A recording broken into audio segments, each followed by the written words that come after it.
Staff તેમજ મંડળ trustee તરફથી શ્રદ્ધાંજલિ સમારંભમાં નરસિંહ દાદાને અમારા સૌના પ્રણામ અને વંદન. ભગવાન એમની આત્માને શાંતિ અર્પે એવી પ્રભુની પ્રાર્થના. સૌથી બે વાત મને આખે આજે વળગી અને નોંધ લેવા જેવી લાગી. સમારંભમાં આપણે બેઠા છીએ અને આટલો લાંબો સમારંભ ચાલ્યો જાય છે, છતાં બી કોઈ એક બે માણસ એકબીજા સાથે ગોસિપ કરતું હોય, વાત કરતું હોય એવું ક્યાંય જોવા મળ્યું નથી.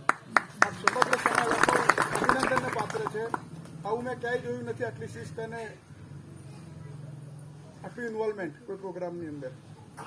અને બીજી ખાસ વાત કે આ પ્રકારે અમે તો અમારું કામ કરીએ છીએ, અમને પગાર પણ મળે છે ત્યાંથી, છતાં પણ અમારા કામને તમે લોકોએ જે પ્રોત્સાહન માટે અહીંયા બોલાયા, આવું પણ મેં ક્યાંય જગ્યાએ જોયું નથી. આ બે વાત ખૂબ જ નોંધનીય પાત્ર છે અને આપ સૌનો ખૂબ ખૂબ આભાર માનું છું કે અમારા સ્ટાફનું તેમજ અમારા સૌનું તમે જે પ્રોત્સાહન કર્યું છે.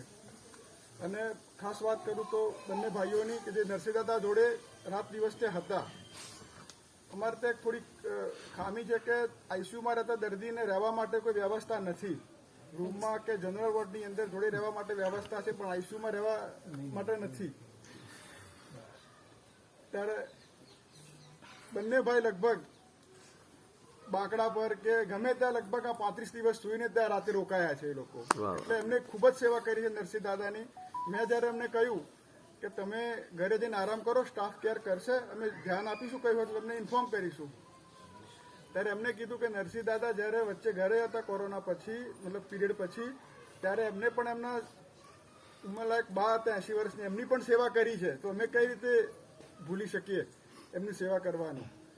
તો નરસિંહ દાદા પણ એક ઊંચી કોટીના માનવ હતા. કારણ કે હું દર્દી જ્યારે આટલા વર્ષથી એમની સારવાર કરું છું, ત્યારે દર્દી જોડે રહેતા હોઈએ અમે, ત્યારે અમને ખબર પડે દર્દીની ક્વોલિટીઝ, એમનો સ્વભાવ, ફેમિલી બેકગ્રાઉન્ડ કેવું હશે, ઘરનું કલ્ચર કેવું હશે. અમુક જ ઓછા દર્દી હોય કે જે અમે આખી જિંદગી યાદ રાખી શકીએ છીએ. એમાં હતું અમનું નરસિંહ દાદાનો પરિવાર. હંમેશા કોઓપરેટિવ, કઈ બી વસ્તુ કરીએ તો એ લોકો આપણી વાત સાંભળે, રિઝનેબલ પ્રશ્નો કરે અને હંમેશા તૈયાર હોય એગ્રી માટે. કોઈ પણ સારવાર માટે, નવી સારવાર અમે ઓફર કરવા માંગતા હોઈએ, ક્યારે અમે અમને ના પાડી નથી. એટલે જ ફરીથી આપ સૌનો આભાર માનું છું અમારું જે અમને પ્રોત્સાહિત કરવા માટે. નમસ્કાર.